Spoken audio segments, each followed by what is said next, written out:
Bienvenue à la porte du centre prophétique pour les nations. L'objectif que le Seigneur nous a donné, c'est que tu puisses chercher ardemment la présence du Saint-Esprit là où tu es, que le feu de Dieu puisse se répandre abondamment sur ta vie et que la grâce de Dieu puisse se manifester. Les multitudes ne rassasieront jamais ton âme, mais la présence de Dieu fera de toi l'homme ou la femme le plus heureux de la terre. Alors cherche avec nous sa présence, cherche avec nous ardemment le Saint-Esprit, et alors tu verras combien le feu de Dieu descendra sur toi. Seigneur, alors merci pour ta grâce encore, merci pour ce temps de louange, Seigneur, qu'on a pu avoir, Seigneur, avec les frères, les sœurs, Seigneur mon Dieu, je crois que nos louanges se monter jusqu'à toi, et je crois que même toi, tu étais même ici présent, Seigneur, et tu l'es encore, parce que ta parole, elle me dit que tu m'accompagnes partout là où je vais. Alors je sais que tu es là, et je sais que tu es aussi avec mes frères et sœurs qui sont venus ici, Seigneur, tu les as accompagnés, parce que ta parole me dit aussi, Seigneur, que tu es partout, que tu sais tout, tu connais tout, Seigneur, que tu es omniprésent, omnipotent, omniscient.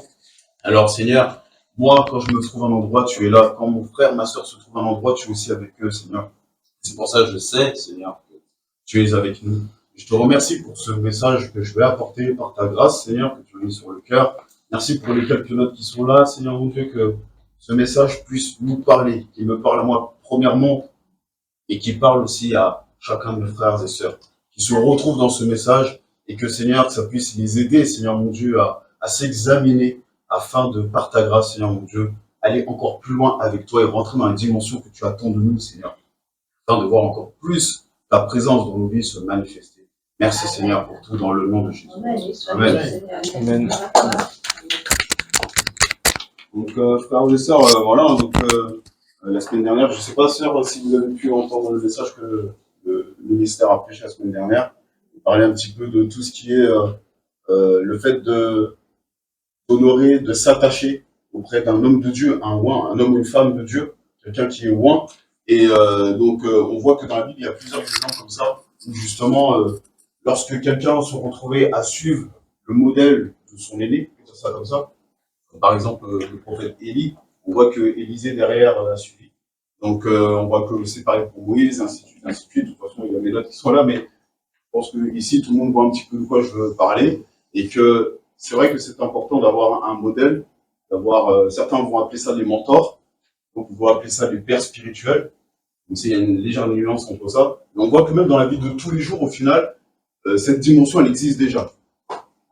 Ici, beaucoup sont parents, et on a eu des enfants, ou on va avoir des enfants, ou qu'importe, et on voit qu'au final, nous-mêmes, avant d'être parents, on a été enfants, et en fait, on avait nos parents qui étaient là, qui nous expliquaient des choses à faire, on était là pour pouvoir écouter ce que nos parents nous disaient, pour pouvoir justement comprendre la vie, avancer, et ainsi de suite, pour que demain, nous-mêmes, on transmette aussi à d'autres autour de nous, et voir nos enfants cette dimension, en fait, d'apprentissage et de progression dans la vie. Donc, on voit qu'en fait, ce que la Bible, elle explique, parce que le monde même fait, en fait, la Bible expliquait déjà il y a plus de 2000 ans. Parce que si on regarde Jésus il y a 2000 ans, mais la Bible, elle a été écrite bien avant. Donc, je pense que la Bible, elle a au moins 4000 ans facile. Je sais pas exactement les dates, mais ça remonte et on voit qu'il y a déjà des principes qui sont là dans la parole de Dieu depuis longtemps. Et que les gens de tous les jours, qu'on soit chrétien, qu'on soit pas chrétien, qu'on soit religieux, qu'on soit pas religieux, enfin qu'importe, reprennent ces principes de la Bible. Quand on va au travail, on voit que même nous-mêmes, on arrive dans un travail, on a un mentor qui est là. On a quelqu'un pour nous montrer le travail. Et là, maintenant, on va regarder comment il fait tout ça. Et à partir de comment il nous a montré comment on fait, là, on commence à reproduire. Ou alors même, on commence un petit peu à trouver nos propres marques pour faire un petit peu, pour peut-être même améliorer, de manière à pouvoir faire quelque chose qui nous convienne. Mais quoi qu'il en soit, le travail va être fait. Et donc, moi, aujourd'hui, ce que je veux apporter, c'est une suite, faire ça comme ça, de ce message que le prophète a apporté la semaine dernière. Et on voit qu'en ce moment, le ministère nous parle beaucoup de ça, du fait de s'attacher à un lieu, s'attacher à une assemblée, s'attacher à un ministère, s'attacher vraiment à une œuvre. Je pense vraiment qu'il y a quelque chose que Dieu est en train de préparer. Je pense que Dieu veut vraiment parler à son peuple, parce qu'il y a un mystère à travers ça. Et pour un petit peu aller plus loin, le titre, ce serait « Honorer les leaders », honorer les pères spirituels dans le ministère. En fait, ce serait ça, en fait, mon titre, s'il fallait en donner un. Et on va aller tout simplement donc dans 1 Thessaloniciens, chapitre 5, versets 12 à 13. Donc après, s'il y a quelqu'un d'entre vous qui veut lire le passage, levez la main, comme à l'école, et puis comme ça, on a le petit micro. Je veux lire.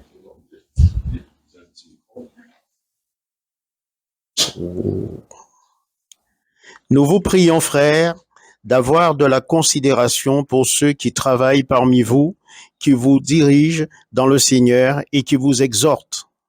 Ayez pour eux beaucoup d'affection à cause de leurs œuvres. Soyez en paix entre vous. Amen. Amen. Amen, amen.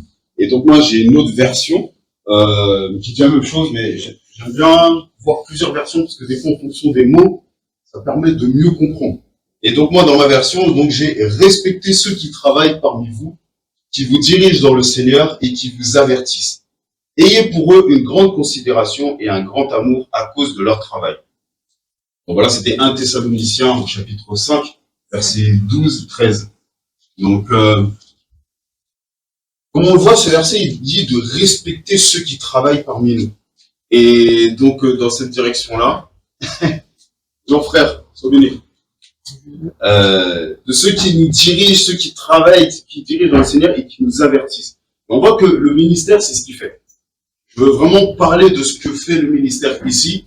Et dans mon cas, c'est moi, je le dis ouvertement devant tout le monde et je le dis même quand je suis dehors et tout. Je n'ai pas honte et je n'hésite pas à appeler le prophète. Même s'il y a du monde, même s'il y a des païens, qu'importe. En fait, c'est ma manière de fonctionner. Je dis pas à tout le monde de faire comme moi. Mais plus tard, vous verrez que je pense même que c'est une dimension même avec le fait de ne pas avoir honte de qui est-ce que tu sers. Pourquoi je parle de ça? Parce que déjà, le message du ministère m'a beaucoup parlé ces derniers temps.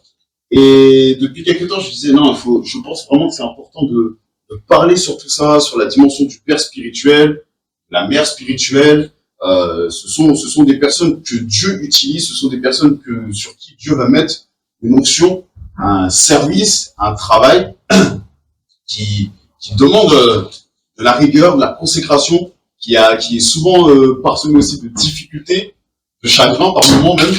Et pour être quand même assez proche du ministère, parce que, bah oui, c'est mon père spirituel et sa femme et ma mère spirituelle, il me parle de certaines choses quand même en privé. Et avant d'aller plus loin, je vais un petit peu expliquer comment je les ai connus, parce que c'est bien de se retrouver comme ça dans tout le monde, mais on voit très bien qu'aujourd'hui, en bout pour un an, des gens viennent, ils commencent à prendre un téléphone ou une caméra ou qu'importe, et ils vont commencer à faire des prêches, des exhortations, des révélations ou je ne sais quoi. Je dis pas que tout est faux, hein, mais c'est pas ce que je dis. Et qu'à partir de là, ils viennent et il y a des enseignements dans tous les sens sur Internet. Et finalement, on ne sait pas vraiment qui est la personne qu'on regarde. On écoute ou ainsi de suite. Et je pense que c'est important quand même d'avoir ce témoignage qui explique d'où vient cette personne. Parce que finalement, ça nous permet de nous identifier. Et même par rapport à ça, je me suis rendu compte qu'en lisant la parole de Dieu, on voit que la plupart du temps, quand un homme ou une femme devait faire quelque chose pour le peuple de Dieu, apporter un message, une prophétie ou qu'importe, enfin, voilà, aider le peuple à sortir d'une emprise, d'une guerre, tout ça, on voit que finalement, la Bible nous montre qui était cette personne. Elle nous décrit, elle nous en parle, il y a tout un témoignage, en fait. Et il y a plein d'exemples comme ça. On le voit pour Gédéon, on le voit pour Joseph, on le voit pour David, avant qu'il soit roi, on voit comment il était, et ainsi de suite, et ainsi de suite. Il y en a plein d'exemples. Pareil, dans le Nouveau Testament, on voit comment ils étaient avant, et qu'est-ce qui s'est passé, et ensuite comment ils sont devenus par la suite. Donc c'est pour ça, par rapport à ça, je vais juste faire un petit récapitulatif de, grosso modo, qui je suis. Et moi, c'est pas compliqué, je suis né à l'église, famille chrétienne, et j'ai pris mon baptême à 14 ans. C'est une grâce de Dieu vraiment, mes parents qui m'ont enseigné dans la foi et toutes ces choses-là. Et après, j'ai fait mon bout de chemin avec Dieu. Et jusqu'au moment où je me rends compte que, bah oui, Dieu, il entend quand je lui parle, quand je prie, tout ça. Et alors qu'une fois, j'étais vraiment dans le besoin. Dieu m'a répondu comme ça, rapidement. Là, j'ai dit, ok, je vois que Dieu existe. Alors, je vais suivre Dieu. Donc, ça, c'est juste pour faire le petit aparté, mais pour arriver dans la dimension de tout ce qui est père spirituel, parce que le titre de message, c'est en rapport avec ça. Moi, j'ai rencontré le ministère, c'était dans l'ère du Covid, hein. C'est vers 2020-21, 21 plutôt. Et au final, il avait prêché sur le Covid, tout ça, et j'avais été impacté par ce message. Je me suis dit, waouh, c'est impressionnant, toutes ces révélations. En plus, c'était la première fois que je voyais un prophète prêcher.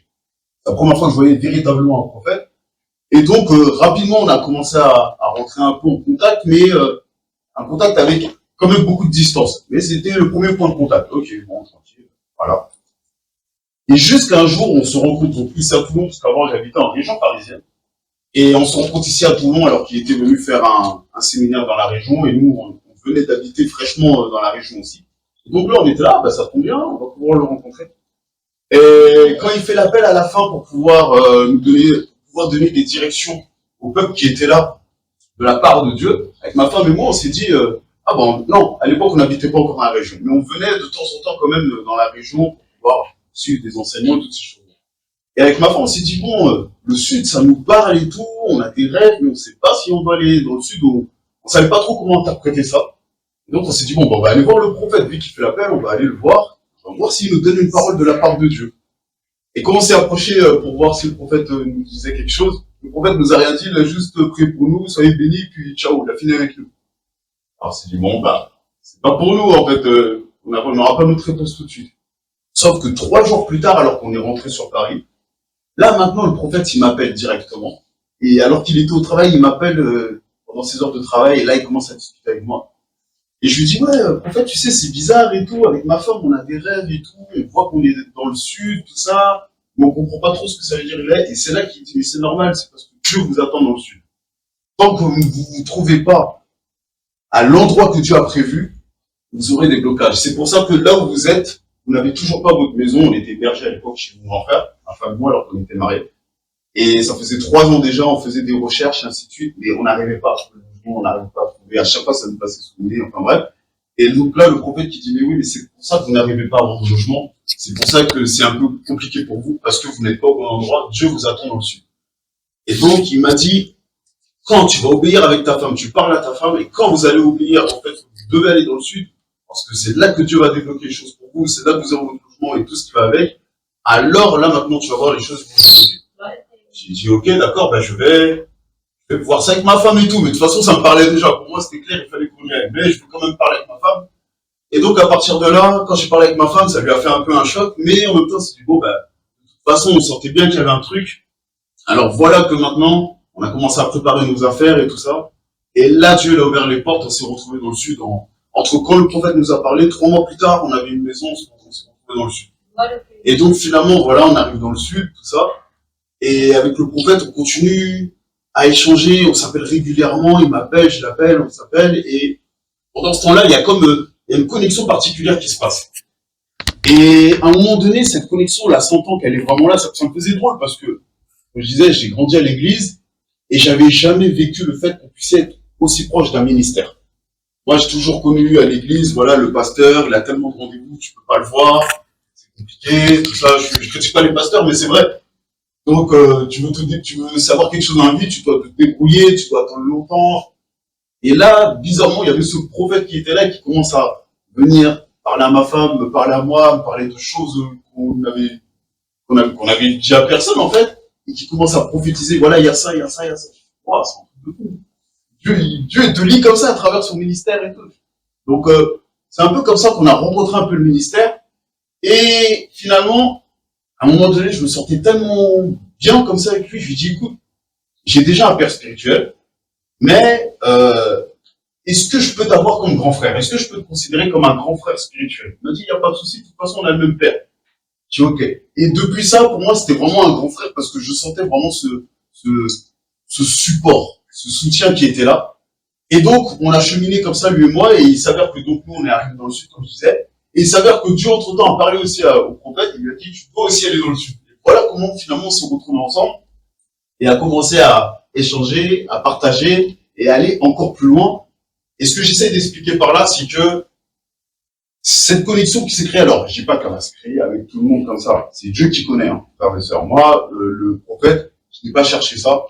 Moi, je me rappelle seulement qu'une fois, j'ai dit à Dieu, c'était en 2020, j'ai dit, Seigneur, j'ai besoin de connaître un peu plus les choses du ciel parce que je travaille dans l'art et j'ai besoin de pouvoir savoir comment fonctionnent les choses du ciel à cause de quand je vais dans les salons, je me retrouve autour d'artistes qui, eux, sont dans le monde et eux, ils parlent de démons, ils parlent de magie, ils parlent de toutes ces choses-là. Moi, comment je fais pour pouvoir expliquer aux gens? C'était ça ma prière. Et donc, Dieu a commencé à m'ouvrir les yeux, à me donner des rêves et des choses et tout. Et je disais à Dieu, oh, mais Seigneur, c'est C'est beaucoup, là, en fait. À ingurgiter tout ça, c'est beaucoup. Et donc, c'est comme ça que par la suite, le prophète est arrivé. Et pour moi, je sais que c'est Dieu qui a envoyé le prophète pour maintenant m'expliquer toutes ces choses que j'étais en train de découvrir, qui tombaient boum, comme un saut sur moi, en fait. C'était énorme. Donc, voilà. Mais, comme je le disais, pour illustrer un peu ce message, la dimension d'honorer, comme le dit le verset, d'honorer, en fait, ceux qui servent qui servent le Seigneur, ceux qui servent dans le ministère, ceux qui sont là en train d'enseigner.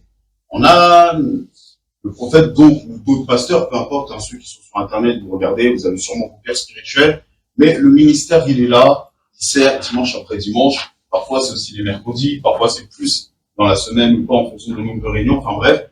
Et souvent, on se contente juste de dire, je viens à l'église, je prends ma petite réunion, je prends mon message à moi, je vais voir le ministère à la fin, il prie pour moi, tout va bien, et puis voilà.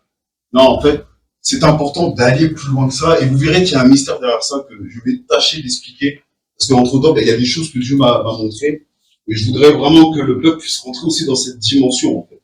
Donc, avec les notes, on voit que l'honneur, le fait d'honorer quelqu'un, là on parle du ministère, mais vous savez très bien, si, je veux dire, on a tous été parents, ou tous on a eu des parents, ainsi de suite, qu'on honore notre papa, qu'on honore notre maman, qu'on honore notre grand-mère, notre grand-père, enfin qu'importe, il y a comme quelque chose qui se crée en fait. Il y a comme une sorte de respect mutuel, il y a même la relation, elle est bonne en fait, elle est saine, ça fait du bien, il y a cette pensée l'un vers l'autre et tout, et puis voilà, on s'apprécie, on se laisse pas en galère, et c'est important en fait. Et donc au final, il faut cette relation d'honneur quand vous venez à l'église, se disant, ok, je vais à l'église, ok, c'est le ministère, mais je me rappelle que c'est le ministère. Je me rappelle que le prophète, le pasteur, l'évangéliste, enfin qu'importe, c'est un homme de Dieu. C'est une femme de Dieu. Parce que en commençant à vouloir avoir cet honneur envers cette personne-là, en fait, on devient agréable même par rapport à Dieu. Je me rappelle que l'année dernière, à un moment donné, j'étais là dans mon temps avec Dieu, et Dieu m'a interpellé sur le fait que il y a ce passage qui dit dans la Bible, je n'ai pas pris la note là, mais je m'en rappelle, il y a ce passage qui dit dans la Bible, comment tu peux dire que tu aimes ton frère, que tu aimes Dieu que tu ne vois pas, et que tu n'aimes pas ton frère que tu vois. Et j'ai dit, ouais, c'est vrai Seigneur et tout, et c'est vrai que souvent on va avoir un peu cette difficulté à cause de soit de notre cœur, soit au niveau de notre âme, soit la personne nous a fait quelque chose, qu'importe, et qui fait que notre amour, en gros, il est un peu altéré vis-à-vis de cette personne. Mais Dieu me dit oui, mais pourtant on ose dire qu'on aime Dieu. On ne le voit pas. On ose dire qu'on va obéir à Dieu, on ne le voit pas. On ose dire que oui, Seigneur, envoie-moi, je ferai, nanana, on montre en soi qu'on a du zèle pour Dieu. On ne le voit pas. Mais on a beaucoup de mal pour pouvoir dire qu'on va honorer la personne qu'on voit. Encore une fois, là, dans le cas, ça vient du ministère. Si le ministère vient et commence à dire, il faut faire ci, il faut faire ça, voilà, il faut prier comme ci ou tout ça, généralement, on va se retrouver à combattre. Généralement, on se retrouve à commencer à murmurer, à pas être d'accord, à vouloir le faire à notre sauce, sous prétexte que d'après nous, on sait mieux. Même si on le dit pas comme ça, c'est ce qui ressort finalement. Dans le monde spirituel, notre comportement, notre manière de penser, notre manière d'agir envoie un signal. Même si pour vous, dans votre tête, mais non, c'est pas ça, mais dans le monde spirituel, c'est ça. Quand la parole nous parle d'obéissance, et en fait, l'obéissance, c'est dans les petites choses. Ça commence par les petites choses. Et donc, en fait, le Seigneur me montrait que pour un père spirituel, c'est un mystère, hein, c'est Dieu qui a voulu ça comme ça. Hein. Mais en fait, c'est la même chose. Comment on peut dire qu'on aime Dieu, qu'on ne voit pas, mais qu'on ne va pas respecter un serviteur de Dieu qu'on voit? C'est exact. Pour Dieu, c'est exactement la même chose, en fait. Et c'est pour ça que là-dessus, il y a un mystère, parce que il nous faut pour nous, en fait, le fait de commencer à obéir à un ministère, le fait de commencer à obéir à, je dirais même, le père spirituel, on va y arriver, en fait, on déclenche même quelque chose dans notre vie. C'est l'image de la soumission. Comme je le disais la semaine dernière, et les semaines précédentes encore, le prophète parlait beaucoup de cette image d'écouter, de se soumettre. C'est pas une soumission d'esclave. Attention, on ne parle pas de soumission d'esclave. La Bible nous parle de soumission. Elle ne parle pas d'une soumission comme étant esclave. C'est une soumission que tu fais par amour. C'est une soumission que tu vas faire par respect. c'est une soumission que tu vas faire parce que tu sais qu'en le faisant, en fait, ça va faire du bien au ministère. Et même en faisant du bien au ministère, toi-même, tu es en train de créer quelque chose de bon dans le monde spirituel qui demain parlera pour toi. Une fois, le prophète avait fait un prêche qui parle des autels. Je ne sais pas si ici vous connaissez tous la dimension des autels, mais on voit que les autels sont cités plusieurs fois dans la Bible et notamment beaucoup dans l'Ancien Testament. Et on voit que même Dieu parle aux autels. Les autels, ce sont des lieux dans lesquels tu viens mettre un sacrifice. Et ces autels-là, maintenant, ils peuvent parler pour toi ou contre toi. Et ce sont des lieux spirituels qui deviennent très puissants parce que ces mêmes autels-là, soit ils peuvent te maudire, soit ils peuvent te bénir. Et donc, on voit que lorsqu'on va commencer à faire les choses comme il faut, qu'on va commencer à obéir aux lois de Dieu, on l'a dit d'après ces Thessaloniciens qui nous rappellent bien le fait qu'il faut respecter ceux qui travaillent pour nous, ceux qui dirigent dans le Seigneur et ceux qui avertissent. Donc on voit bien que c'est la dimension de ceux qui sont à proprement parler dans le ministère. Eh bien, nous-mêmes, on doit les respecter, les honorer et on doit commencer à pouvoir faire ce que eux, ils nous demandent, ce qu'ils nous disent et même se soucier de ce qu'ils ont besoin. Des fois, le ministère ne va pas forcément venir dire « Voilà, j'ai besoin de ça pour qu'on le fasse ». Encore une fois, j'aime bien prendre des images, mais on voit les parents, ils vont parler une fois à leurs enfants, 2 fois à leurs enfants, et après ils estiment que, au bout d'un certain nombre de fois où ils leur ont parlé, l'enfant est censé avoir compris, ok, papa, maman, ils aiment bien quand je range ma chambre, quand je me lève. Papa, maman, ils aiment bien quand je fais la vaisselle avant d'aller jouer avec mes copains. Et ainsi de suite, c'est des principes de vie. Et ben en fait, le ministère, c'est pareil. Au début, ils vont être là, ils vont nous expliquer, voilà, il faut faire ci, il faut faire ça, passer du temps dans la prière, liser la parole de Dieu, et ainsi de suite. Mais au bout d'un moment, ça doit devenir quelque chose que nous-mêmes, déjà, pour honorer les conseils qu'ils nous donnent, et même en tant que, même nous, en tant qu'hommes et femmes que nous sommes censés être, nous sommes censés pouvoir dire à un moment donné, ok, je prends cette maturité et cette mentalité de commencer à dire, ok, je vais lire la parole, je vais prier, je vais faire ces choses-là parce que, à un moment donné, le ministère me l'a dit. Et c'est important, en fait, de rentrer dans cette dimension-là. Certains me diront, ouais, mais moi, je veux pas faire les trucs juste parce qu'on me l'a dit. Non. C'est un conseil qui est là. Parce que ce conseil, demain, vous servira pour aller plus loin. Amen? Amen. Alors, on voit que, le fait de ne pas honorer aussi, tout simplement, c'est tout simple. On voit que, finalement, ça montre l'image de celui qui pense qu'à lui, ou à elle. C'est le fait de ne pas donner don de soi. Et on voit qu'il y a plusieurs passages dans la Bible, hein, je ne vais pas tout noter tous les passages, mais on voit que dans la Bible, il y a plusieurs passages comme ça qui parlent quand même, notamment dans le Nouveau Testament, Jésus en a beaucoup parlé. On voit que les apôtres, après, derrière aussi, ils parlaient beaucoup de ça, notamment l'apôtre Paul. On voit que c'était important de faire don de soi. Le fait de pouvoir, don de soi dans plusieurs domaines. Ça peut être don de soi dans le temps qu'on va passer avec la personne, dans le fait qu'on va prier pour la personne, dans le fait qu'on va la dépanner, dans tout plein de domaines, dans le fait qu'on va lui apporter un soutien financier, ou qu'importe, la parole de Dieu nous parle de ces choses-là, parce qu'en fait, c'est important, la parole de Dieu nous dit, nous sommes des frères et sœurs. On connaît tous, je pense, ici, les problèmes qu'il y a avec la famille charnelle, la famille de sang, notre propre famille de sang. Pour certains, ça se passe bien, pour d'autres, ça se passe moins bien, et pour d'autres, c'est carrément catastrophique. Mais, normalement, dans une famille, c'est quoi? Ah, t'as un problème, ok, on est là. Ah, tiens, il te manque ça, ok, on est là. Je me rappelle qu'on a vécu là-bas au pays, aux Antilles, quand il y avait des moments un peu compliqués, bah, t'avais la famille qui disait, non, mais c'est normal, on est de la famille. Donc, on va t'apporter un petit pain, on va t'apporter quelques légumes, parce qu'on est de la famille. Alors qu'ils sont pas forcément chrétiens comme nous, certains sont témoins de Jéhovah, d'autres sont adventistes, d'autres, je veux dire, il y a plusieurs dénominations, d'autres catholiques et qu'importe, mais pourtant, là, il y avait ce truc de, comme on est famille, on a le même sang, on a le même nom, alors on va pas te laisser en galère. Mais nous, on n'est pas juste famille de sang, on est une famille spirituelle. On est une famille que Dieu a formée à partir du moment où on s'est retrouvé à accepter Jésus dans notre vie. Et comme à un moment donné, on a accepté Jésus dans notre vie, on est censé à un moment donné pouvoir dire, ok, celui qui est à côté de moi, là, c'est mon frère, c'est ma sœur, c'est une mère, c'est un père, c'est qu'importe, mais ce sont des frères, des sœurs, c'est de la famille qui nous a été donnée par Dieu. Et donc, par rapport à ça, on est censé faire attention. Regarder celui qui est à côté de nous, prendre ses nouvelles, prendre soin de lui, demander si tout va bien, Ah, t'es en galère, ok, je suis là, et ne pas, comme le dit la parole, remettre à demain alors qu'on peut le faire aujourd'hui. Parce que ça aussi, c'est encore malheureusement des choses qui se passent dans l'église. On parle beaucoup d'église, on parle beaucoup d'unité, on parle beaucoup de toutes ces choses-là, mais on se rend compte que finalement, au niveau de l'église, dite évangélique, il n'y a pas tant d'unité que ça, tristement. Et moi, quand je regarde, je parle un peu avec d'autres religieux et compagnie, quand je regarde et quand j'écoute comment ils fonctionnent, alors ils ont leurs défauts, hein, les autres religions, comme toutes les religions. C'est pour ça d'ailleurs qu'il ne s'agit pas d'être dans une religion, mais dans une relation. Mais quand je parle un peu avec les autres religions, quand je vois comment ils fonctionnent, je dis, c'est quand même quelque part la honte pour nous chrétiens.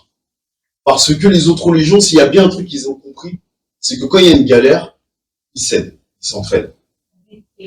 Ils s'entraident. Une galère, et je veux parler du mot qui fâche, l'argent. Quand il y a une galère, ils savent que quelqu'un dans leur communauté, elle est en galère, elle n'a pas l'argent, elle ne peut pas, c'est compliqué.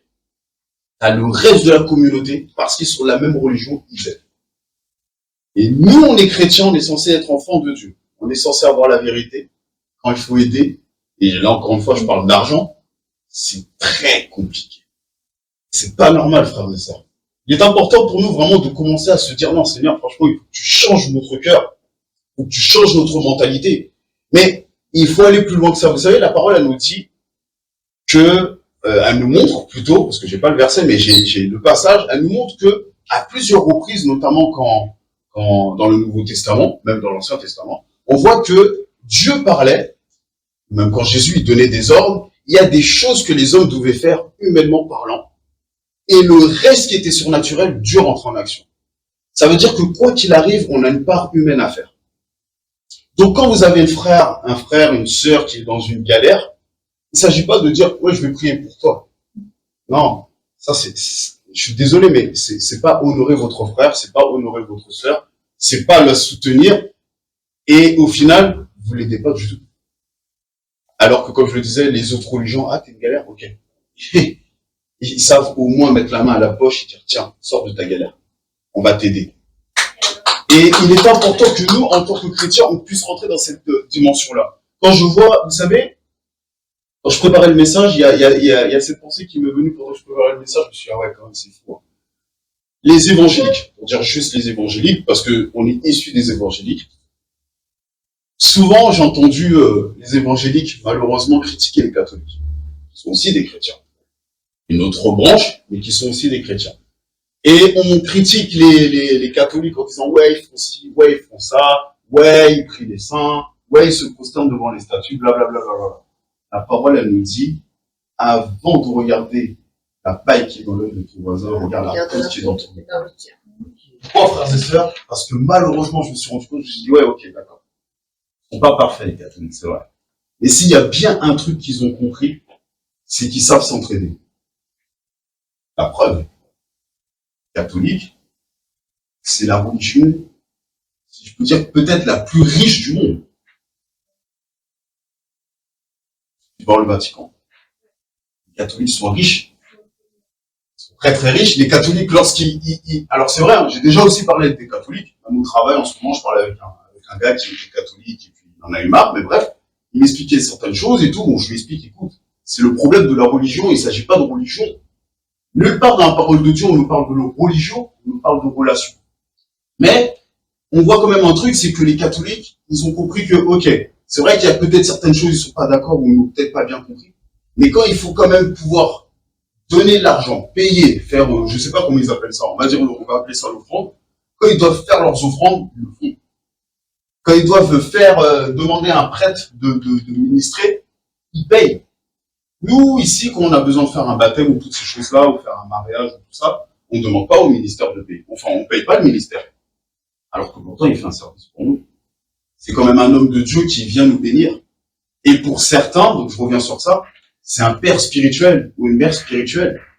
Et cet homme de Dieu, cette femme de Dieu, va venir appeler la présence de Dieu dans une dimension dans laquelle nous voulons rentrer. Donc à savoir le mariage, peut-être un travail, peut-être il y a un enfant nouveau-né, on le présente devant le père, la mère spirituelle, il vient, il appelle la présence de Dieu, il bénit, on est content, notre enfant il a été béni ou je ne sais quoi, et après ciao. Alors que quand on regarde dans la parole de Dieu, on le voit beaucoup à l'époque de Samuel. Quand vous lirez, parce que je vous encourage à lire, quand vous lirez dans le livre de Samuel, vous verrez que quand Saül devait il cherchait une direction de la part de Dieu, il y a un de ses collègues qui lui dit, allons là-bas, il y a un homme qui reçoit, ils appelaient ça les voyants, il lui dit, il y a un homme qui reçoit, c'est un voyant, il reçoit des directions de la part de Dieu, mais on ne peut pas y aller comme ça, il faut lui donner une offrande. Et là, il parlait d'offrande, il parlait d'argent, il parlait pas, on va lui apporter un peu, on va lui apporter une chèvre, je ne sais pas, là, il a dit, on va lui apporter de l'argent. Et donc maintenant, ils ont dit, ok, c'est ce qu'on va faire. Et ils se sont débrouillés, ils ont été, je ne sais plus avec combien, mais ils ont apporté l'offrande devant Samuel. Et là, voilà qu'il y a eu toutes les directions, parce qu'il y a un respect à avoir. Et même à part de ça, la parole de Dieu nous montre que lorsque Dieu a donné les lois à Moïse, dans Lévitique, Nombre et ainsi de suite, on voit que pour construire le temple qui était dans le désert, on voit qu'il y avait plusieurs types d'offrandes, mais dans cette offrande, il y avait l'argent. Je parle de l'argent parce que je sais que ça pique les gens. Mais c'est important. Des fois, je pense que c'est important de mettre les choses comme il faut. Mais il y avait cette dimension de le peuple doit apporter sa dîme. C'est la première fois qu'on entendait parler de dîme, ouvertement. Là, le peuple apporte sa dîme en offrande pour que finalement les sacrificateurs, aujourd'hui les sacrificateurs, ce sont les ministères. Ce sont le prophète, ce sont les pasteurs, c'est tout ça, en fait. Et la parole, c'est Dieu qui a mis ça en place, qui a dit à Moïse, tu vas dire au peuple de faire ça. Et tu vas dire au peuple aussi d'apporter tout ce qui manque. Donc les tissus, le bois, les pierres, enfin bref.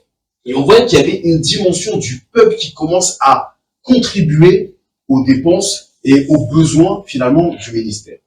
Donc, je vais continuer un petit peu. Est-ce que ça vous plaît?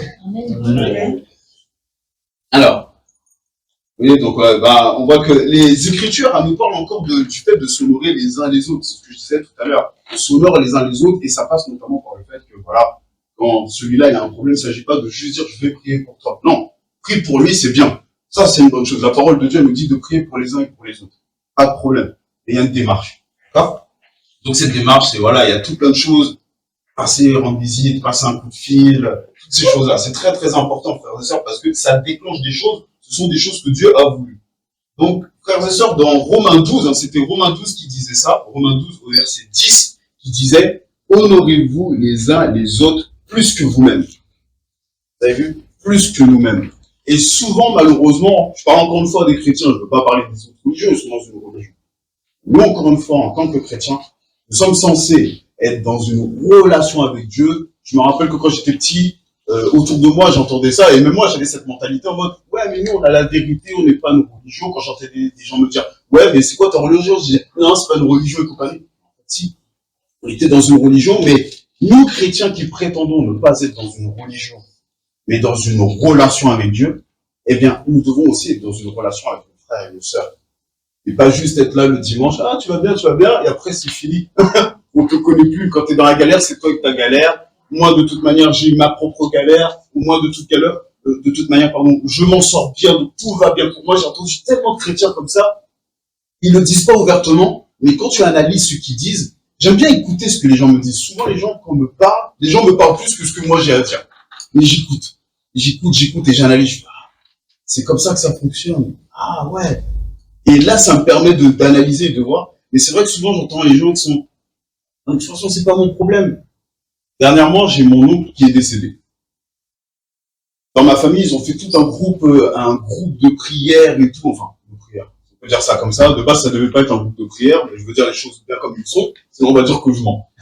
Mais dans ma famille, ils ont fait un groupe et compagnie pour toute l'organisation, tout ça, tant qu'il n'était pas décédé. Et voilà qu'il y avait tout le monde qui était là en train de mettre des messages, toutes sortes de messages d'encouragement, de prière, de ci, de ça, nanana.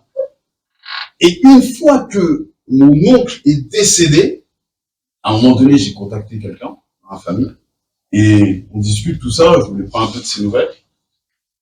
Et je lui dis, ah, mais je pensais que tu étais parti là-bas, en fait, pour l'enterrement, pour soutenir un peu et tout. La personne me dit, non, maintenant qu'il est décédé, moi, en gros, j'en ai plus rien à faire. C'est bon, c'est fini.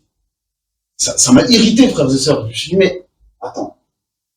On dit qu'on est chrétien, on crie, on parle, nanana. La parole de Dieu nous dit, ils parlent et m'honorent de leurs lèvres, mais leur cœur n'y est pas.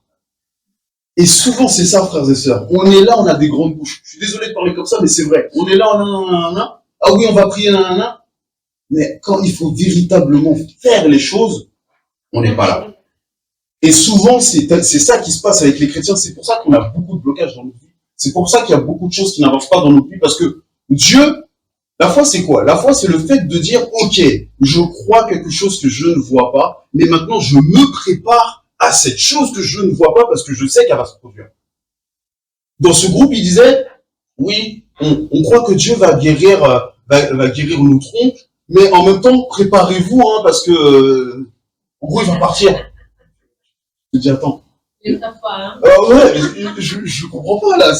Tu te prépares, tu pries pour qu'il guérisse, donc voilà, ou tu te prépares à préparer le cercueil, en fait. Il y a une contradiction.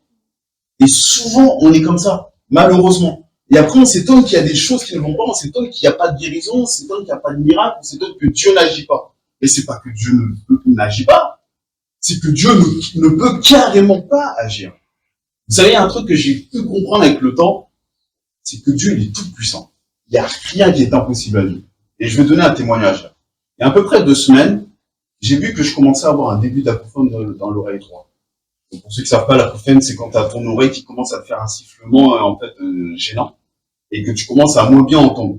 Donc tu entends un sifflement comme ça constamment, jour et nuit. Léger, c'est bizarre. Et la première fois, ça s'est manifesté. C'était un soir et tout, c'était un week-end, il y a à peu près 2 semaines. Et je vois mon oreille qui fait des trucs bizarres et tout. Oh, c'est bizarre et tout. Après, mon oreille se remet bien. Et quand maintenant il y a un moment d'accalmie, j'entends ce petit bruit qui siffle. J'ai bébé, c'est bizarre, j'ai ce son dans l'oreille et tout. Alors que de base, Dieu m'a doté de très bonnes oreilles. Et là, je dis, mais waouh, c'est un truc de fou et tout. Et vous savez, ça va vite.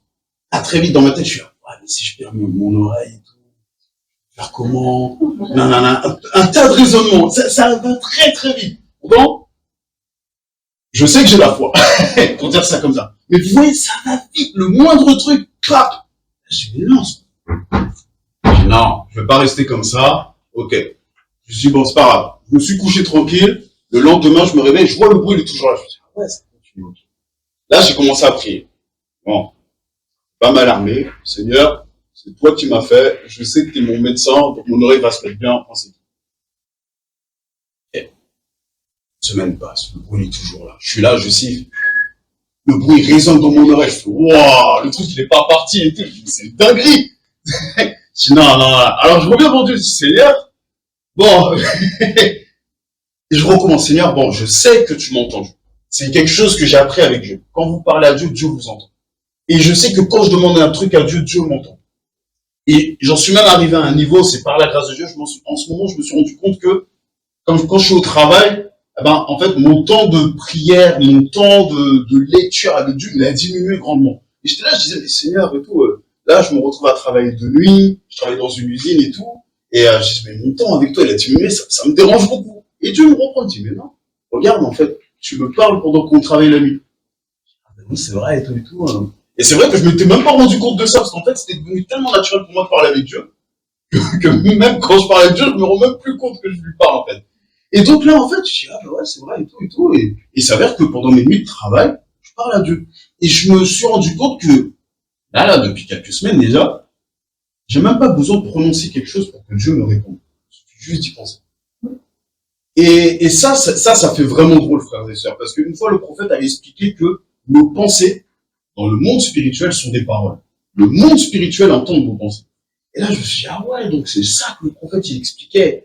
Et encore une fois, c'est vrai que je vous explique plein de choses, mais ça montre en fait le fait que c'est important d'avoir un père spirituel ou une mère spirituelle, quelqu'un avec qui vous allez commencer à vous asseoir et écouter ce qu'il vous enseigne et à dire, ok, je vais commencer à mettre en pratique. Parce que par la grâce de Dieu, encore une fois, le prophète en a parlé la semaine dernière, Dieu établit sur certains types de personnes, c'est Dieu qui fait. C'est pas pourquoi Dieu choisit un tel ou un tel, c'est Dieu qui connaît. Et franchement, quand je vois un peu comment les galères parfois qu'on rencontre le ministère, je me dis, je suis content de pas y être à leur place. Souvent, on se dit, waouh, c'est trop bien, un prophète. Ah, c'est trop bien, il y a tout le monde qui les appelle, il y a tout le monde qui, il prie, il y a l'onction, il vit des trucs. Ça, c'est la belle partie. Mais quand ils me racontent les galères qu'ils ont, frères et sœurs, je peux vous dire, il y en a plein. Ils auraient dit non, pourquoi je suis ministère? Souvent, je dis, en fait, comment tu fais? Et c'est là que tu te rends compte que la personne là, le ministère qui se trouve de vous là, devant tout le monde comme ça, derrière l'estrade à prêcher, c'est là que tu te rends compte que ces personnes, la plupart du temps, après il y a des dérives, hein, mais là on parle des bons ministères, la plupart du temps, ce sont des personnes qui aiment Dieu, qui honorent Dieu, et que la semaine, pendant que vous êtes au travail, pendant que vous menez votre vie, pendant que vous êtes à la plage, pendant que vous jouez à la console, enfin qu'importe, eux ils sont en train de passer du temps avec Dieu. Eux, ils sont en train de payer un prix. Ils sont en train de jeûner. Ils sont peut-être en train de se faire insulter. Ils vivent des choses que nous, on ne vit pas, on ne soupçonne pas. Et c'est pour ça que, en tant que frères et sœurs qui êtes là, et je suis au même niveau que vous, hein, frères et sœurs, j'ai toujours dit, quand je me retrouve ici à prêcher, c'est juste parce que le ministère me demande d'apporter un message. C'est tout. Moi, j'ai rien demandé au ministère. La première fois, il m'a dit, ouais, bon, ben, tu vas prêcher, hein. Il m'a dit, il m'a pas imposé comme ça, c'est pas vrai, j'exagère, mais en gros, il m'a dit, voilà, est-ce que tu veux bien prêcher tel dimanche? La première fois que ça s'est passé, il y a à peu près un an. La première fois, j'ai rigolé. J'ai dit, prophète, tu rigoles ou quoi? Je lui ai ri au visage. J'ai dit, non, prophète, je peux pas prêcher. Si. À un moment donné, il faudra que tu prêches, mais est-ce que tu veux bien prêcher cette fois-ci? Et là, quand j'ai dit, bon, je vais mettre ça devant Dieu. Et j'ai mis ça devant Dieu et j'ai dit, ok, si le prophète me demande de prêcher, c'est que je pense que Dieu lui dit que c'est le moment que je commence à apporter un message. Et c'est important de pouvoir commencer à mettre en pratique. Vous savez, j'expliquais comment tout à l'heure j'ai commencé à rencontrer le ministère et tout ça. Et il s'avère que j'ai eu le temps de voir ce que ça fait lorsqu'il me disait quelque chose à faire en tant que prophète et que j'obéissais. Et j'ai eu le temps de voir ce que ça fait quand il me disait quelque chose en tant que prophète et que j'obéissais pas. Il faut pas oublier qu'on a affaire à des hommes de Dieu. Là, c'est un prophète. Les prophètes apportent une dimension spécifique pour vous emmener dans un chemin précis dans votre vie. C'est l'appel d'un prophète. Un pasteur va faire autre chose, un évangéliste va faire autre chose, un apôtre va faire autre chose et un enseignant va faire autre chose. Chacun des 5 ministères de l'Église ont des dimensions. Mais par exemple, dans mon cas, pour un prophète, encore une fois, j'ai pas demandé à avoir un prophète rencontrer un prophète. Et il s'avère que quand il m'a dit, je me rappelle, je travaillais et tout, dans l'art et tout, et j'étais en train de développer un jeu vidéo pour les chrétiens, frères et sœurs. Et en fait, au final, en faisant ce truc-là, voilà que le prophète, il me dit, oui, voilà, regarde, je vois dans l'esprit qu'il y a ça. Là, maintenant, il faut que tu prennes ton projet, il faut que tu l'envoies avant que tu ailles vivre à tout le monde. Et quand il m'a dit ça, il restait à peu près 2 semaines avant que je déménage. Je dis, mais, je vais pas dire au prophète tout de suite. Je dis, mais, 2 semaines, pas le temps, moi, en 2 semaines de peaufiner le truc et d'envoyer et tout. J'ai raisonné, pour dire ça comme ça. J'ai regardé ça à ma manière, j'ai oublié que c'était un homme de Dieu qui me parlait, parce que Dieu envoyait une dimension dans ma vie.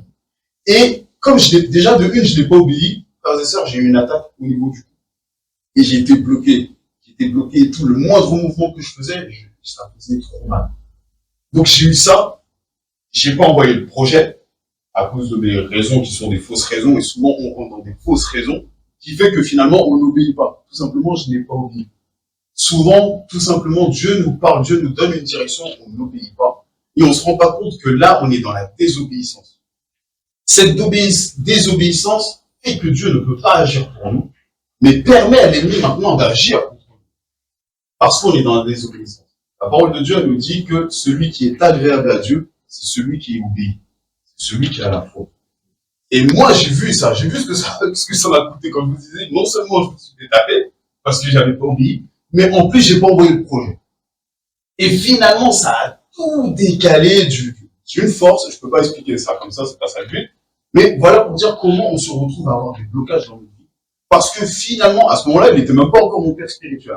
Là, je parle en tant qu'homme de Dieu qui venait de donner une direction. Parce que même déjà, quand on n'a pas un père spirituel sur notre vie, on a du mal à écouter l'homme de Dieu. Mais quand j'ai pas écouté, voilà, ça m'a posé des problèmes. J'ai dit, ok, d'accord, maintenant je le vois. Et voilà que par contre, quand il m'a dit, il faut que tu déménages tout ça avec ta femme et tout, t'inquiète pas, quand ma femme m'a dit, oh non, ok, on va oublier, on ne sait pas comment ça va se passer. Frères et sœurs, pour expliquer ça bien, pour que vous compreniez. Lorsque on a dû déménager, on a trouvé le logement, donc ma femme et moi, on a loué un camion, on est arrivé sur place, ils ne nous ont pas donné le logement le jour où on est arrivé. Bon, c'est un truc de fou et tout. Donc, on se retrouve avec le camion, on doit le déposer. On a tous les meubles qui sont là, on ne sait pas où les mettre. Et on doit remonter sur Paris parce que le moment où finalement ils devaient nous donner le logement, ils ne nous l'ont pas donné. Si on ne va pas rester là comme ça. Et finalement, donc, par la grâce de Dieu, il y a l'homme de l'agence, il vient, il dit, bon, écoutez, moi, j'ai un petit local là, je vous le mets à disposition jusqu'à ce que vous rentrez dans le logement. Wow. Il nous a rien demandé, hein, pas un sou. Wow, c'est un truc de fou, c'est une grâce de Dieu. Ok. On a déposé nos affaires, on va là, au hangar pour déposer le camion. J'appelle le prophète, non, entre-temps, le prophète, il me dit, alors, comment ça s'est passé? Je vous répète, il n'était pas encore mon père spirituel à ce moment-là. Et je dis, écoute, on n'a pas eu le logement, et il dit, où est le débat et compagnie. Ok, d'accord. Il a prié pour nous. Il a dit, t'inquiète pas, ça va aller. On est rentré sur Paris. Et là, quand on rentre sur Paris maintenant, c'était toujours la semaine. Je me rappelle, on avait fait le voyage le mardi. On rentre sur Paris. Il nous rappelle le jeudi, ou le mercredi, ou le jeudi, un truc comme ça. En tout cas, il nous rappelle dans la foulée. Il nous dit, il faut qu'avant vendredi, vous retournez à Toulon. On n'a pas de logement. On va faire comment? Elle dit, il faut que vous retournez à Toulon. Parce que vous allez voir, là, ils vont vous demander les trucs et vous allez rentrer dans le logement. Ouais. On avait déjà pris des rendez-vous avec ma femme pour rencontrer quelques personnes avant de partir, leur dire au revoir, tralala. Finalement, on a lu le tout, ouais, désolé, on ne viendra pas, il faut qu'on parte. On part. Frères et sœurs, on est partis en voiture. Donc, de Paris à Toulon, il y a à peu près 7h30, 8h. Sur la route, l'agence nous appelle, commence à nous dire, oui, on a besoin de tel papier, nanana, sur la route. Et nous, moi, je suis là, pendant que ma femme a conduit, je suis là en train de chercher les papiers, clac, clac, clac, envoyer tout ça par mail et tout ça pour que finalement on puisse avoir le logement. Voilà comment ça s'est passé. C'est tout ça pour dire que quand un homme de Dieu vient, et je vous parle pas d'un homme de Dieu, entre guillemets, un illuminé, je vous parle d'un homme de Dieu, vous prenez le temps de vous poser, d'écouter les enseignements, de parler un peu avec l'homme ou la femme de Dieu, voir un peu comment ils sont. Comme je le disais tout à l'heure, on voit que dans la parole de Dieu, ces hommes et ces femmes qui apportaient un message, on voit qu'il y a tout un parcours avant qui nous permet de savoir c'est qui. Il y a leur témoignage et on voit leur changement, on voit le cheminement. Et ça, c'est important. Souvent, il y en a pour un oui ou pour un non. Oui, c'est mon père spirituel. Ah, c'est ma mère spirituelle. Mais tu la connais même pas. Et demain, mais non, finalement, ça ne me convient pas. Non, finalement, c'est un autre. Ou alors, finalement, je vais aller dans une autre église. On n'est pas stable. Comme il expliquait la semaine dernière, le prophète, on manque de stabilité. Un coup, tu as un enseignement qui te dit A, demain, tu as un enseignement qui te dit B, puis tu en as un autre qui dit C, D, et ainsi de suite. On devient des chrétiens déséquilibrés. Donc, vous êtes tous ici. Bon, voilà, mais vous qui avez l'habitude de venir ici dans l'assemblée, ou dans les assemblées où vous allez, écoutez, asseyez-vous, observez, prenez rendez-vous avec le ministère, renseignez-vous un petit peu pour voir quel est le cœur de ce ministère, parce que c'est finalement comme ça que vous allez commencer à vraiment voir si ça colle avec vous. Il est important d'avoir cette connexion. Il y a un truc que j'aime beaucoup dans la parole de Dieu qui nous montre que quand Jésus il était avec les 12 apôtres, la parole de Dieu nous montre qu'en fait, ils étaient toujours ensemble. Ils étaient toujours ensemble. Jésus faisait des miracles, des délivrances, toutes ces choses-là. Et eux, ils étaient là, ils étaient toujours autour. La parole de Dieu ne nous montre pas toutes les fois où ils dormaient ou tout ça, mais ou qu'ils mangent ensemble, mais elle nous en parle quand même. Et on se dit que Jésus, il a été 3 ans avec eux. Donc pendant 3 ans, ils ont mangé, ils ont ri, ils ont joué, ils ont plaisanté, ils ont toutes sortes de choses en fait. J'essaie de projeter, je me dis, en 3 ans, ils ont souffert les mêmes souffrances, il y a eu tout ça en fait. Il y a eu une communion, il y a eu un partage en fait. Et normalement, c'est ça une famille spirituelle. Nous, dans notre cas, on a le père spirituel qui est là. Je dis pas que c'est Jésus, mais on a le père spirituel qui est là, la mère spirituelle qui est là. Et nous sommes les enfants. On est censé pouvoir être là, déjà s'entraider, devenir une vraie famille de manière à être unis. Et notamment pouvoir être là, être à l'écoute un peu du ministère, pour que quand le ministère a besoin de quelque chose, on soit à l'affût.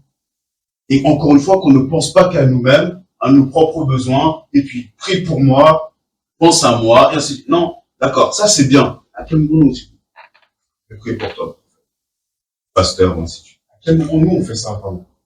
À quel moment on dit, bon, vous êtes au ministère et on voit que vous le faites à temps plein. En plus, on voit très bien, dans notre cas, le prophète, les prêches le dimanche. En ce moment, ils sont en repos, mais les prêches le mardi. Les prières du lundi, mardi, jeudi, vendredi. À un moment donné, ils le faisaient 6 fois par semaine. À côté de ça, ils ont des rendez-vous qu'ils font toute la journée. Ils vont vous prendre en appel, ils vont ci, ils vont ça. Ils sont appelés dans d'autres régions pour pouvoir apporter le message.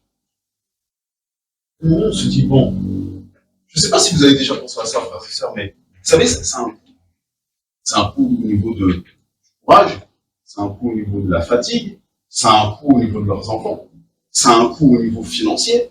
Hein, parce que c'est bien beau quand le ministère il est là en train de servir ou quand il va servir ailleurs. Et moi, le prophète, à chaque fois, je lui dis c'est bien quand tu vas servir ailleurs, parce que le peuple a besoin. Le peuple, la France a besoin. On voit très bien la France qu'elle a fait aux Jeux Olympiques. Je pense qu'il est important quand même qu'il y ait des messages qui redressent un peu. Et la France a besoin de ministères comme le prophète, d'autres ministères. Encore une fois, je parle du prophète parce que c'est une père spirituelle. Mais la France a besoin d'entendre des messages vraiment qui vont recadrer. Parce que Dieu veut agir et on veut que Dieu agisse, mais en même temps, on ne fait pas à nous-mêmes ce qu'on a à faire. Amen. Amen. Comme je le dis, oui, il faut regarder quels sont leurs besoins, nous devons les aider à y répondre, quelles sont leurs difficultés, et ainsi de suite. C'est toutes ces choses. Et pour savoir ces choses-là, c'est, à un moment donné, on se pose avec eux. Et pas juste venir, ouais, en fait, tu sais, j'ai eu un rêve et, non, oui, ça, c'est bien. Mais à quel moment on s'intéresse un peu à la personne? C'est ça que je veux dire. La personne qui est là, et pas juste le titre. Le ministère. Il y a des personnes, ils aiment bien être près du ministère parce que c'est un ministère. Si t'es pas un ministère, on te calcule pas. Parce qu'elle nous dit la parole de Dieu. La parole de Dieu, elle nous dit déjà, comme il y avait les notes là, de se rabaisser nous-mêmes. Jésus, qui est le maître excellent, il s'est mis à genoux pour laver le pied de ses disciples. C'est quand même une dinguerie, frère et sœurs. C'est comme s'il y a un roi là. Le roi d'Angleterre, il vient en France, il commence à laver les pieds des chrétiens, entre guillemets. On dire ça comme ça. C'est impensable. Jésus, c'est ce qu'il a fait. C'est un truc de fou quand même. Hein. Donc voilà, donc de se poser, voilà, demander et tout ça. Et en fait, en faisant toutes ces choses-là, en se souciant un peu d'eux, en les soutenant, en les aidant, par diverses manières, comme je le disais, prendre de leurs nouvelles, demander s'ils ont besoin de rien.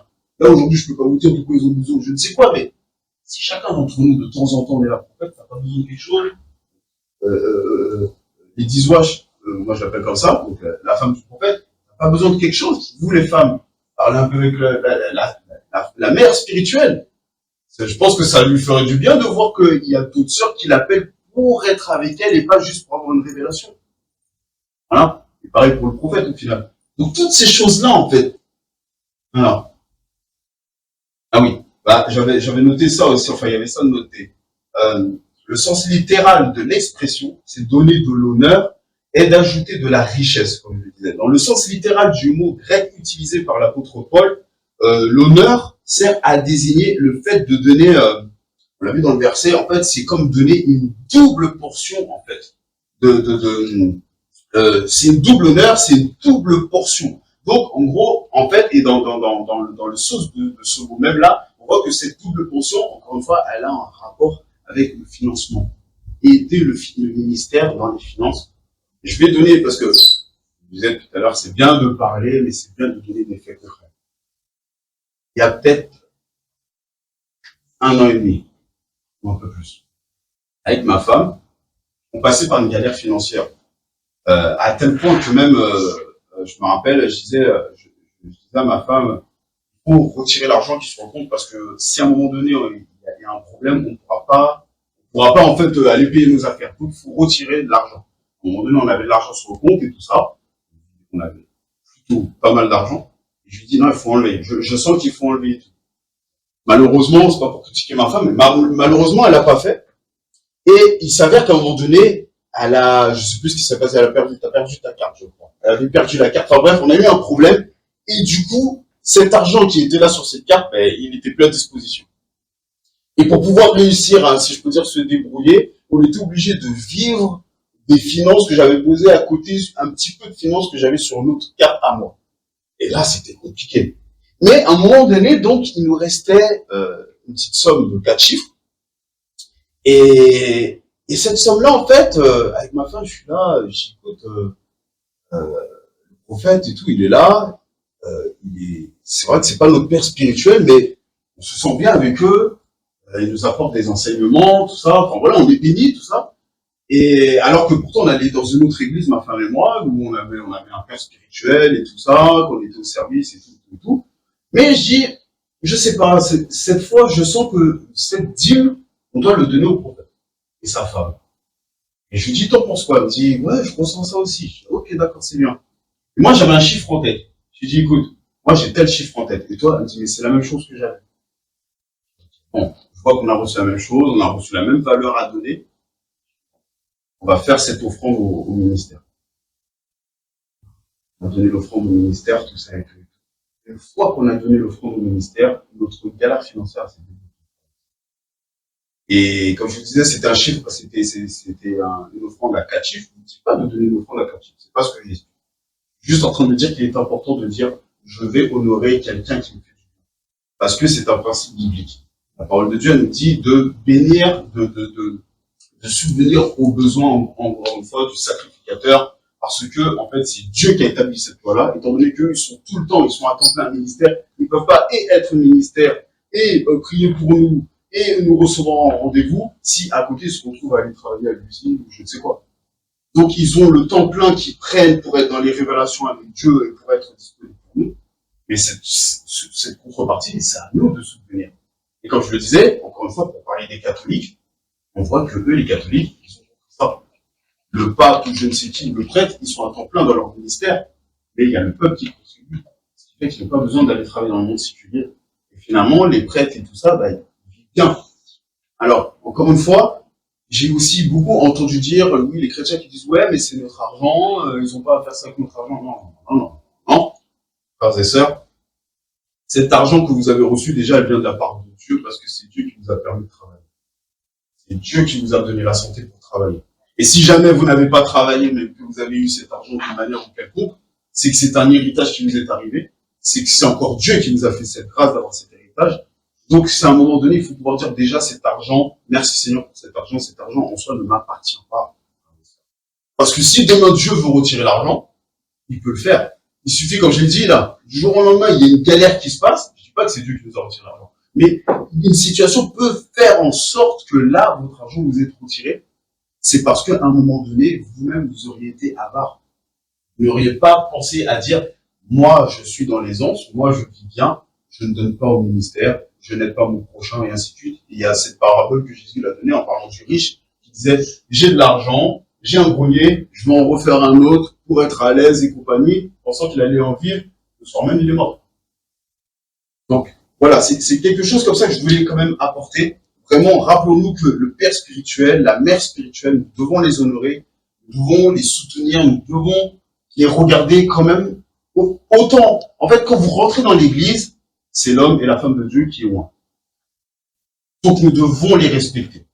En faisant ça, nous honorons ce que Dieu a établi. C'est Dieu qui a établi ça, c'est pas le ministère qui est venu, qui a dit je vais devenir comme ça. Je ne parle pas de ministère auto-proclamé. Je ne parle pas de ça.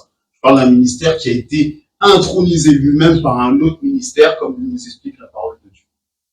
Donc, c'est un homme et femme de Dieu qui a été loin, qui a été intronisé, qui est là. Donc, quand nous rentrons, nous devons avoir un respect pour cette personne qui se retrouve à avoir une charge sur les épaules que nous-mêmes nous n'avons pas. Donc, on voit, les Écritures, elles disent aussi, comme je le disais tout à l'heure, donc dans Malachie 1:6, donc le fils honore son père. Donc il y a plusieurs passages dans la parole de Dieu qui nous montrent qu'en fait, honorer son père, honorer sa mère, c'est important. On voit qu'il y a ce passage aussi, c'est l'apôtre Paul qui en parle quand il dit que oui, parents, n'héritez pas vos enfants.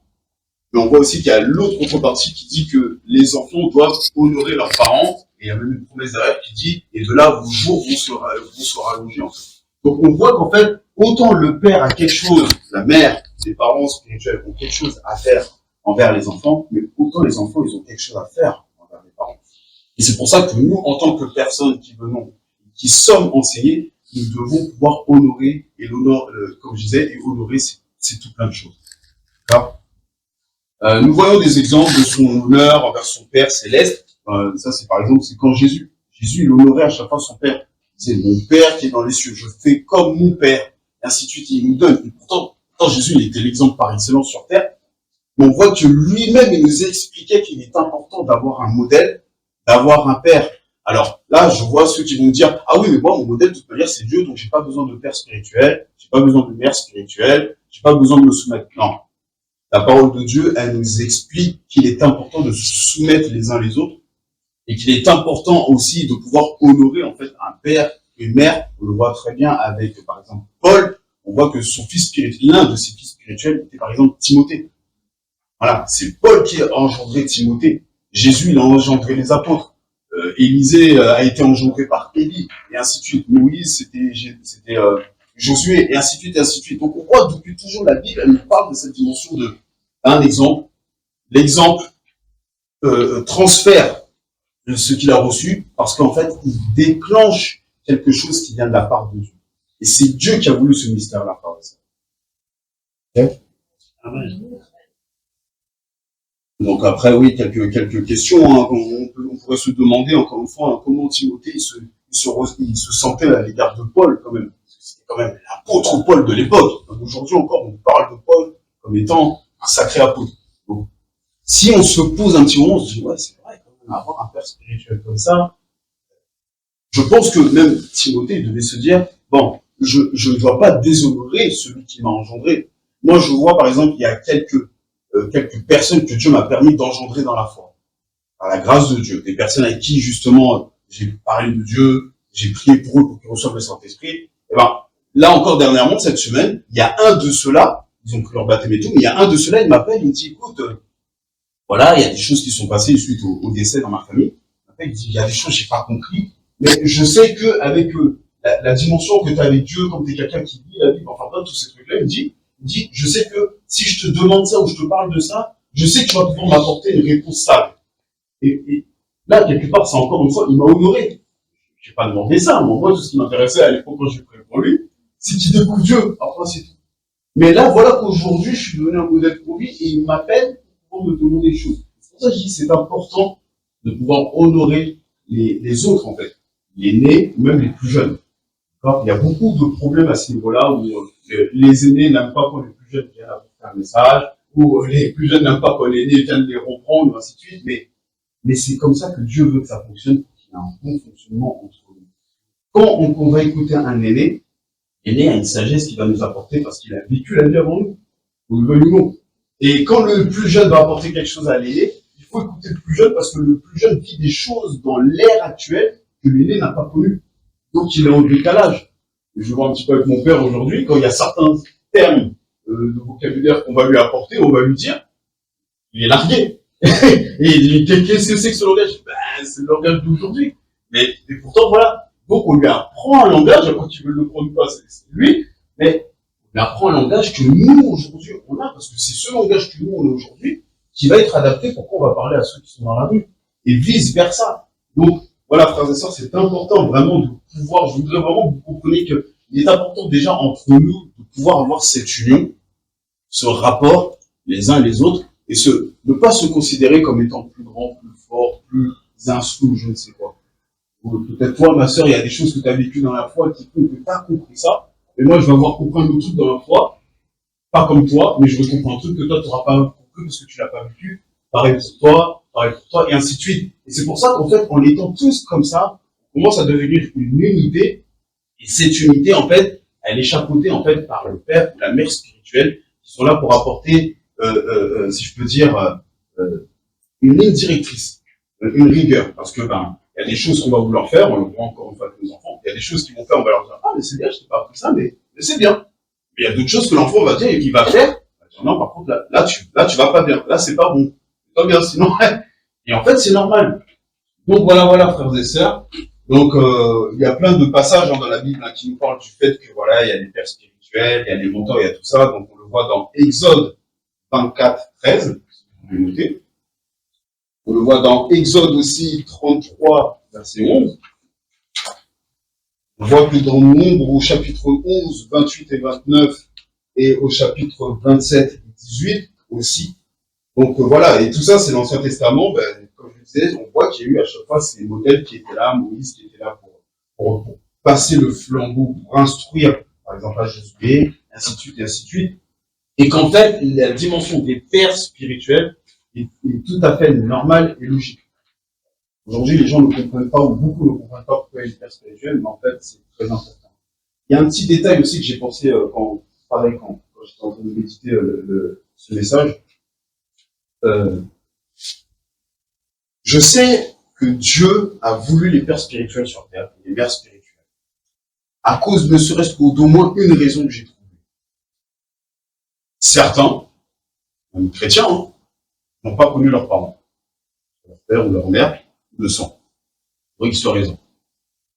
Mais, du coup, et on voit que souvent, ces personnes-là qui n'ont pas connu leurs parents, en fait, ils ont du mal et notamment dans la dimension du Père, parce que Dieu est le Père, c'est ce que nous dit, Dieu est le Père éternel.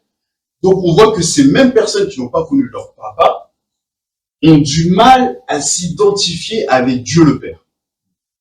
Et pour moi, voilà une des raisons pour lesquelles un Père spirituel sur terre est voulu de Dieu. Parce que justement, c'est quand tu vas rencontrer ce Père spirituel sur terre, ce Père spirituel voulu de Dieu par la grâce de Dieu, lui, maintenant va commencer à t'éduquer, à t'apporter les valeurs d'un homme pour devenir un homme établi et un homme qui devient même à un moment donné père. On est censé tous à un moment donné devenir père à notre tour, soit physiquement, soit spirituellement. Mais en fait, étant donné que certains n'ont pas connu cette dimension du père ou de la mère, ou du père, eh bien Dieu permet qu'il y a le père spirituel, que ce père spirituel t'aiguille dans la vie. C'est une des raisons. C'est pour ça, frères et sœurs, vraiment, il est important de pouvoir honorer son père spirituel, sa mère spirituelle, mais on s'attarde beaucoup sur le père spirituel, parce que je crois vraiment que ce sont des choses que Dieu a voulu, frères et sœurs, et encore une fois, c'est même rentrer dans l'obéissance, et encore une fois, l'obéissance vaut mieux que les sacrifices. Donc, je vais terminer sur ça. Il existe d'autres façons pour un fils d'honorer son père. Un fils n'a pas honte de son père. Comme je le disais, moi, je sais qu'à plusieurs reprises, même dans la rue, quand j'étais avec le prophète, je dis, prophète, c'est tout normal. Et des fois, les personnes ils sont choquées. Et je me rappelle, il y a pas très longtemps, il y a une fois, j'ai dit, oui, le prophète et tout et tout. Et il y a un frère, et il m'a dit, tu l'appelles le prophète? Oui. C'est curieux, pourquoi tu l'appelles comme ça? Pas que j'avais un problème avec ça, mais voilà. Et là, je lui explique, mais en fait, c'est une manière pour moi d'honorer, en fait, un titre. Quand c'est un prophète, j'appelle prophète. Quand je suis au travail, le chef, j'ai un chef, il est plus jeune que moi.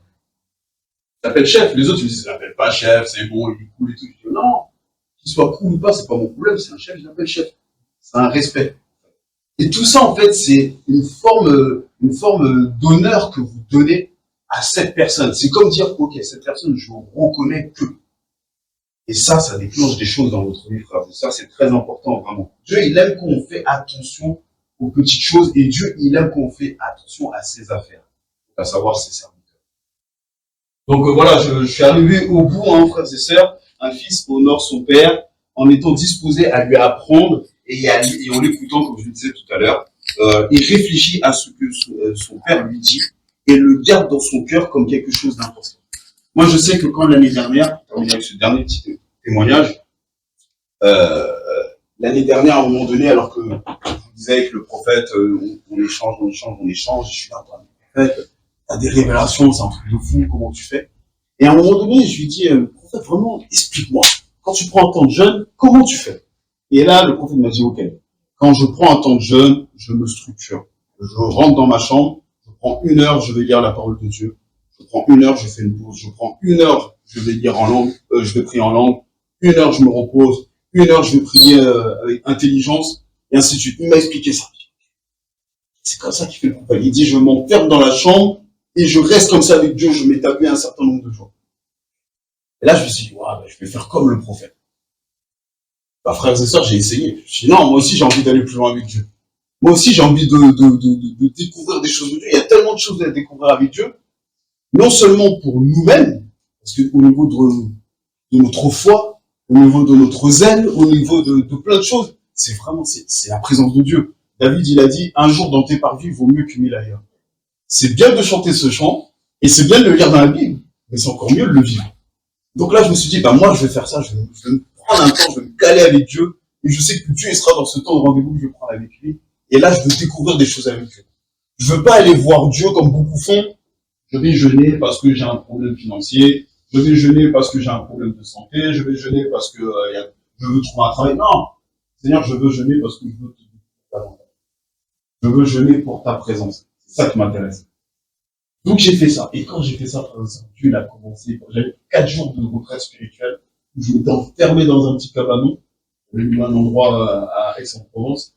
Et là, pendant 4 jours, j'étais enfermé comme ça avec Dieu. Pendant 4 jours, Dieu, il était là, il venait, il me parlait. Je finissais par terre à genoux en train de pleurer. Dieu me parlait de l'amour, Dieu me parlait de l'âme, Dieu me parlait. Ça, en fait. Pourquoi? Parce qu'à un moment donné, j'ai posé la question à mon père spirituel, je lui ai demandé comment tu fais. Et si c'est un vrai père spirituel, si c'est une vraie mère spirituelle, elle va vous donner son secret. Parce qu'un père spirituel veut que son fils aille plus loin que lui. C'est ça un vrai père spirituel. J'ai déjà eu un autre père spirituel auparavant, et malheureusement, de ce père spirituel, vu le fait qu'on a arrêté avec lui, c'est que t'as l'impression que quand tu commences à trop progresser, c'est comme si reste un peu plus bas, tu vois. Moi, je dois rester au-dessus, c'est moi, le ministère, toi, tu apprends. Non, oui, on apprend, certes, mais un père ou une mère veut que son enfant réussisse dans tous les domaines de la vie. Donc, frères et sœurs, posez-vous, regardez, analysez ce que je vous ai dit, lisez, il y a eu les versets et compagnie. Si vous avez encore besoin, à la fin, je vous donnerai les versets en question, mais on voit que la parole de Dieu, elle nous parle véritablement de cette dimension de mentor, de père spirituel, de celui qui t'enseigne en premier, parce que ça déclenche des dimensions. Moïse, quand il a donné à Josué, on voit que Josué il était dans une dimension où le peuple même, ils ont dit, on reconnaît qu'il est comme Moïse. Et ainsi de suite, et ainsi de suite, et ainsi de suite. Donc voilà, je m'arrête sur ça.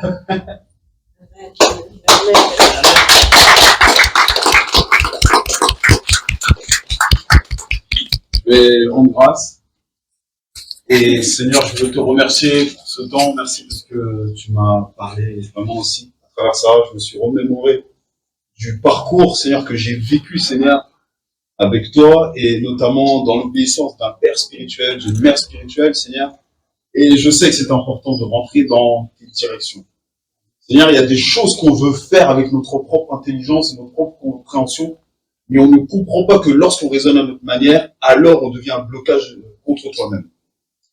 Alors Seigneur, que ces mots que j'ai donnés aujourd'hui puissent vraiment aider mes frères et mes sœurs afin de commencer à comprendre la portée du père spirituel, de la mère spirituelle, et que là maintenant, ils puissent eux-mêmes commencer à rentrer dans les dimensions que tu as prévues, parce que derrière ça, il y a des dimensions spirituelles et des bénédictions qui se déclenchent uniquement quand on rentre dans l'obéissance. Alors Seigneur, qu'on puisse apprendre à honorer et à obéir le moins que tu as mis auprès de nous, Seigneur mon Dieu, afin que demain on puisse être aussi capable de tout dire, toi Seigneur, qu'on ne voit pas.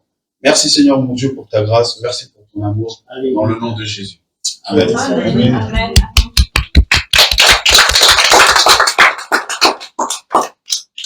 Bienvenue à la porte du centre prophétique pour les nations.